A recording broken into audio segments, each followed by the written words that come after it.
रैदास जी क्या सिलते हैं? जूता।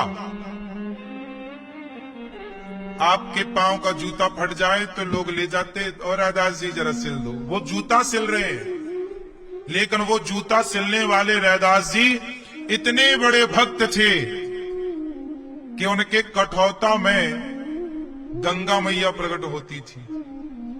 तब से कहावत ना चालू हुई कि मन चंगा तो कठौता में गंगा, कठौता में गंगा। मन चंगा तो कठौता में।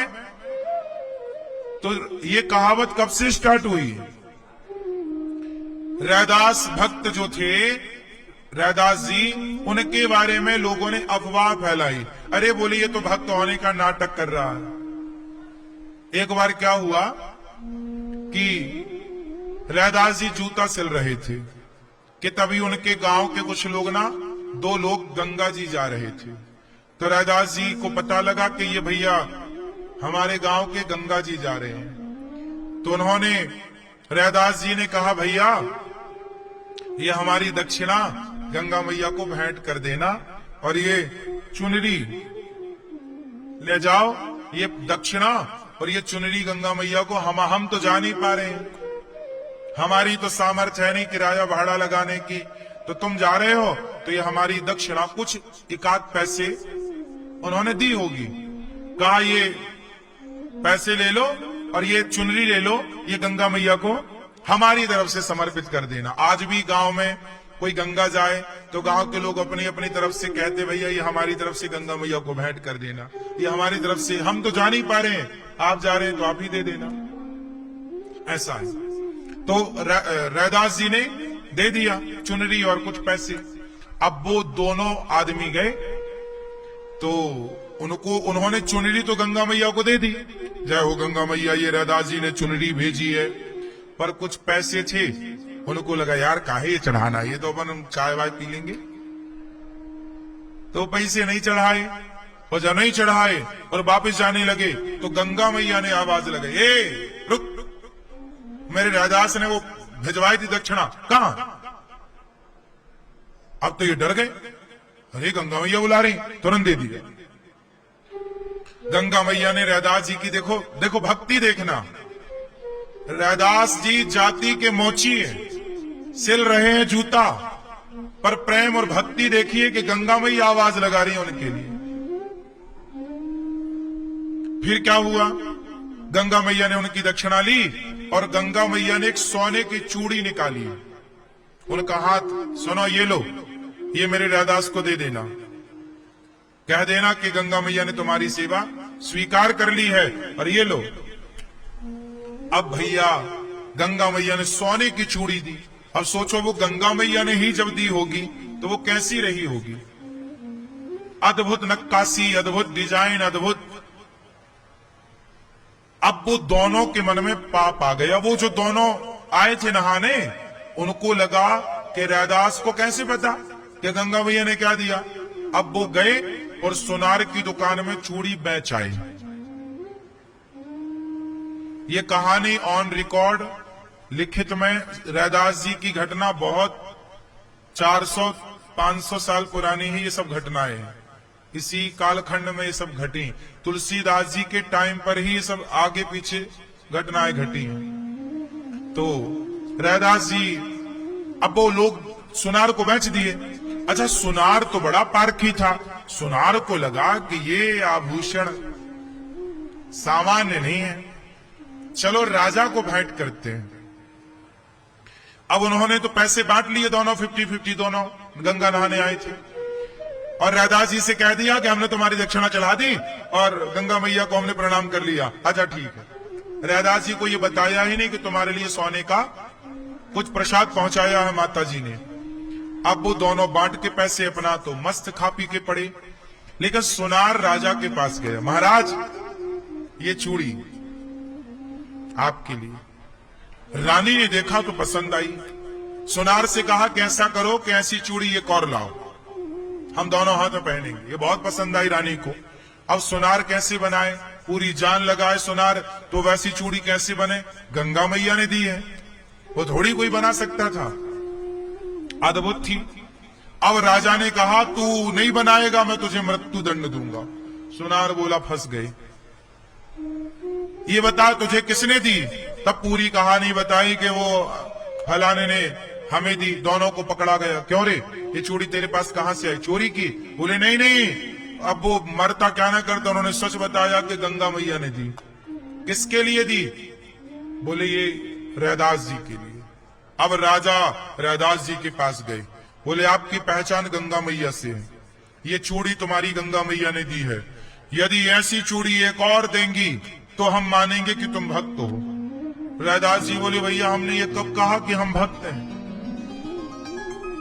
क्यों हमें फंसा रहे हो? बोले नहीं, तुम बड़े भक्त हो, जल्दी से चूड़ी लाओ हमारे लिए। अब रैदास जी को परेशान करने लग गए बेचारे को। जब लोगों ने ढोंगी पाखंडी और कहना शुरू किया कि ये तो कोई भक्त है ही नहीं, यदि ये भक्त है तो गंगा मैया से फिर दूसरी चूड़ी निकलवा के दिखाओ, तब हम जाने तुम्हारी तो पहचान है। तब रैदास जी ने प्रार्थना की, हे गंगा मैया, ये पापी लोग हमारी भक्ति पर संदेह कर रहे हैं, भक्ति पर संदेह हुआ तो फिर भगवान का नाम, भगवान का यश खराब होगा। हे मां कृपा करो। जब रैदास जी ने गंगा मैया को पुकारा तो रैदास जी के वो चमड़े का जो मोची होता ना, चमड़े का ही पानी भरने के लिए वो बनाता है एक पात्र, उसमें पानी भरता है, चमड़े का था वो पात्र। जूता सिलना है, पानी लगता है ना चीजों के लिए, तो पानी भरने का जो पात्र था वो भी चमड़े का था। उस चमड़े के पात्र में जब गंगा मैया का आवाहन किया श्री भक्त जी ने, रैदास जी ने, और प्रेम पूर्वक जब पुकारे तो उस चमड़े के पात्र से गंगा मैया प्रकट हो गई। उनका हाथ में दूसरी चूड़ी लेकर के मैया प्रकट हुई, सबने देखा। तब वो राजा चरणों में गिरा, रैदास जी को प्रणाम किया, बोले आप हमसे धन ले लो जितना, ये जूता काहे सिलते? बोले नहीं, हम बोले अपना जूता सिल के अपना कार्य करेंगे।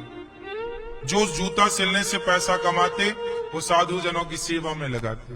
रैदास जी भक्ति करते। इन्हीं रैदास जी से गुरु मंत्र लेने के लिए मीराबाई आई। अब सोचिए, जाति तो उनकी मोची थी, लेकिन मीराबाई ने गुरु बनाया। गुरु क्या बोलती मीराबाई कि वस्तु अमोलक दी मेरे सतगुरु, करी कृपा अपनायो पायो जी मैंने, राम रतन धन पायो। तो मीराबाई ने गुरु किसे बनाया? जो भक्त है। इसलिए गुरु किसे बनाओ? जो भगवान का भक्त है वही आपका गुरु होना चाहिए। भक्त ही गुरु, क्योंकि भक्त गुरु होगा तो फिर वो भगवान से आपको जोड़ेगा, आपके भीतर भी भक्ति भरेगा। तो भक्त होना चाहिए।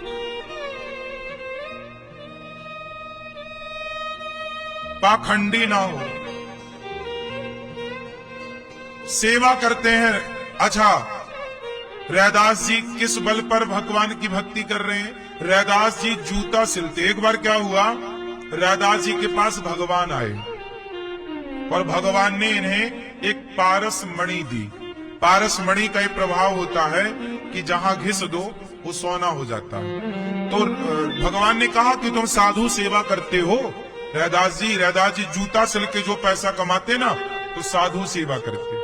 कोई इनके दरवाजे से भूखा नहीं जाता। अच्छा, पुराने जितने भक्तों को, संतों को देखा होगा, सब सेवा को बड़ा महत्व देते हैं। सेवा। इसलिए दास अनिरुद्ध उन्हीं संतों के बताए रास्ते पर चल रहा है। और गौरी गोपाल में भी सवेरे से शाम तक देखो, हजारों संतों की, भक्तों की सेवा हो रही है। क्योंकि एक ही संकल्प, एक ही नारा, सेवा ही है धर्म हमारा। बड़े बड़े साधु संत यहाँ आते हैं और गौरी गोपाल की सेवाओं को अपनी आंखों से दर्शन करते हैं। ये सेवा है। रैदास जी जूता सिल के अपना पैसा सेवा में लगाते। एक दिन भगवान आए, बोले ये पारस मणि ले लो। भगवान कैसे बनकर आए? साधु बनकर। बोले ये मणि ले लो। घिस के दिखाया, लोहे पे घिसा। अच्छा, इनके पास ना मोची के पास ना एक लोहे का इतना बड़ा वो होता है जिस पे रख के जूते पे कील मारते हैं, कील नहीं ठोकते, वो 3, 4, 5 किलो 10 किलो का होता है। उसको ना संत जी ने छुआ दिया तो वो बन गया सोने का। अब रैदास जी रोने लगे, बाबा जी अब सोने का बना दिया, अब हम जूता कैसे बनाएंगे? उसमें लोहा थोड़ा मजबूत होता है, सोना थोड़ा मजबूत नहीं होता लोहे की अपेक्षा। अब बताओ इसमें थोड़ी जूता बनेगा। बोले आपने सोने का, अरे बोले सोने का बना दिया, तुम सेवा करो। नहीं, ऐसे थोड़ी सेवा करनी। रैदास जी गए और सोने का वो जाके गंगा जी में बहाए। और वो पारस मणि साधु जी ने कही ये लो। नहीं, हम नहीं छुएंगे, अपने ले जाओ, हम खुश हैं, हमें चाहिए नहीं ज्यादा। देखो जरा संतोष देखिए, भगवान आ रहे हैं, पारस मणि दे रहे हैं। फिर क्या हुआ? इनके पास ना शालिग्राम जी थे, तो जब ये रात्रि को शालिग्राम भगवान को सुलाएं, वो सवेरे जब उठाएं तो 2 सोने की मोहर निकलती शालिग्राम जी के पास। मानो भगवान सपने में आके बोलते, रैदास तुम इतनी साधु सेवा करते हो, तुम्हारे पास पैसा होगा तुम और सेवा करोगे। रैदास जी बोले नहीं, हमें ज्यादा नहीं करना, जितना हम कमा रहे हैं उसी से करेंगे। अब शालिग्राम जी 2 मोहर रोज दें। तो रैदास जी बोले, हे भगवान तुम भी लालची हो गए हो क्या? सोने के पास सोते हो। तुरंत दोनों मोहर उठाए। तुलसी रैदास जी के बारे में लिखा है कि वो हाथ से नहीं मोहर उठाते, चिमटी से। वो रोटी नहीं घुमाती हो आप मैया चिमटा से, आप रोटी तवे से कैसे पलटाती हो? पकड़ने वाला नहीं होता। वैसे ही किसी चीज से पकड़ के मोहर उठाते ऐसे और ले जाके गंगा जी में छोड़ आते। मतलब हाथ नहीं लगाते उस सोने में, नहीं हमें हाथ नहीं लगाना। ऐसी निष्ठा थी कि हम जूता सिल के जो कमाएंगे उसी से सेवा करेंगे, मेहनत के पैसे से सेवा होगी। और दिन भर वो जूता सिलते जाएं, भगवान श्री सीताराम सीताराम भगवान का नाम जपते जाएं, भगवान से अथाह प्रेम आंसू बहते जाएं। बस मेरी मां, भक्ति कहीं भी रह के की जा सकती है, किसी भी परिस्थिति में जूता सिलते सिलते भक्ति की जा सकती है। माला लेके ही भजन करना, नाम जपना नहीं, ईमानदारी से जीवन आप जी रहे हैं। सोचिए, रैदास जी के पास सोना आता तो वो हाथ भी नहीं लगाते, चिमटी से उठा के फेंक देते, हमें नहीं चाहिए। ऐसा संतोष कहां मिलेगा? निष्काम कोई कामना नहीं। रैदास जी के बारे में कहा जाता था, भले ये मोची थे पर बड़े बड़े पंडित, बड़े बड़े संत इनके घर जाते और इनकी पत्नी कढ़ी भात बनाती, ये साधु सेवा करते। इनकी बड़ा यश था, जाति के मोची थे, पर सब लोग जान गए कि ये बड़े पवित्र भक्त हैं। भक्त सुनो, जाति से ऊपर उठ चुका होता है भक्त। भक्त तो फिर कहते ना, जाते ना पूछो साधु की, पूछ लीजिए ज्ञान। ऊपर उठ करके भक्ति सबसे अलग करती है आपको। अब बताओ ना, हमारे राम जी शबरी मां के पास गए कि नहीं? शबरी तो सबर जाति की थी, आज की भाषा में कहें तो दलित की बेटी है, लेकर राम गए ना और झूठे बेर खाए ना। तो भगवान भी जात पात कहां देखते? जात पात पूछे नहीं कोई, हरि को भजे सो हरि का होई। इसलिए रैदास जी, अब कबीरदास जी जुलाहे हैं, कबीरदास जी कौन है? जुलाहे, कपड़ों का काम करते हैं, कपड़ा बुनने का। पर देखो भक्ति देखो, गोरा कुम्हार, कुम्हार जाति के हैं, घड़ा बनाते हैं। पर भक्ति देखो कि विठ्ठल भगवान उनके घर पे आते हैं। नामदेव जी दर्जी हैं, पर नामदेव जी 27 बार विठ्ठल भगवान ने दर्शन दिया। भगवान सबके हैं, बस भगवान को पाने की वो भक्ति तो हो, वो कामना तो हो, वो निष्काम।